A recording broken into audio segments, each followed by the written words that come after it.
Leo tarehe 30 mwezi wa 6 nimekuja katika ofisi za CCM wilaya Tarime kuchukua fomu ya kutetea nafasi yangu ya ubunge ambayo nimeitumikia watu wa Tarime kwa miaka 5 toka 2020 hadi 25, na kazi iliyofanyika ni nzuri, ambapo nimeona ni vema tena nikaja nikachukua fomu kwa ajili ya kutetea nafasi hii ya ubunge.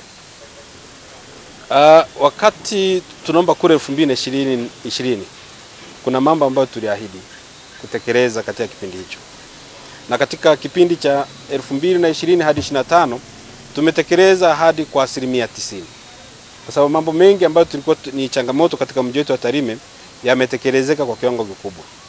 Bado yapo machache ambayo hajakamilika mpaka sasa, na ndio maana nimekuja hapa ili tuweze kuanzia pale tulipoishia ili tuweze kuyakamilisha. Na hayo mambo ambayo hayajakamilika naamini mnayajua vizuri nyinyi wakazi wa Tarime, na mimi najua ni wapi ambapo yalikuwa yamefikia. Kwa hivyo ni kuanzia pale tulipofikia ili tuweze kuyakamilisha kwa wakati.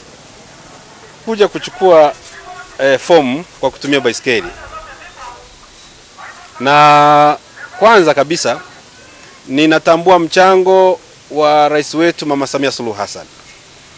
Mchango ambao amefanya kuhakikisha kwamba mji wetu unapiga hatua kubwa.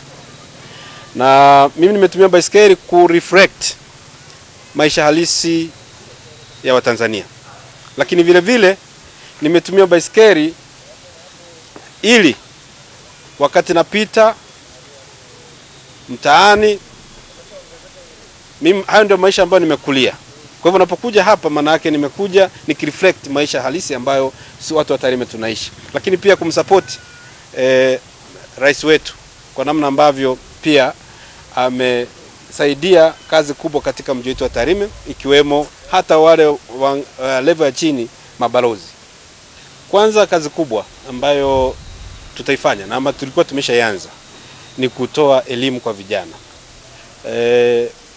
Wakumbuke kwamba ujana ni kama maji ya moto unapita, na ujana ni maandalizi ya uzee, kwamba kile unachokifanya ujanani ndicho kitakachoamua uzee wako utakuwa namna gani. Kwa hivyo kazi kubwa tunayofanya ni kuelimisha vijana na kuwapa mafunzo ya kijasiriamali ili waweze kujua namna bora ya kuwekeza, na ndio maana sasa waweze kukopesheka vizuri na waweze kurudisha mikopo ambayo wanakopa ya halmashauri.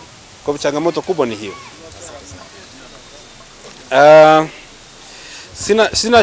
Sina shaka na kushinda au kushindwa. Mimi hii ni mara ya 3 sasa naenda kugombea. Nimegombea 2015 ambapo kura hazikutosha, na nilikuwa tayari niliendelea kushirikiana na watu wa Tarime kwa 2015 mpaka 20, na walipoona nimefanya hivyo wakanipa support ya kunipeleka bungeni 2020. Kwa hivyo hata sasa naamini kabisa kwamba watu wa Tarime wana imani kubwa sana na Chama cha Mapinduzi, na wana imani kubwa sana na Michael Kembaki mkogoti wao. Naamini kwamba watanipa nafasi nyingine.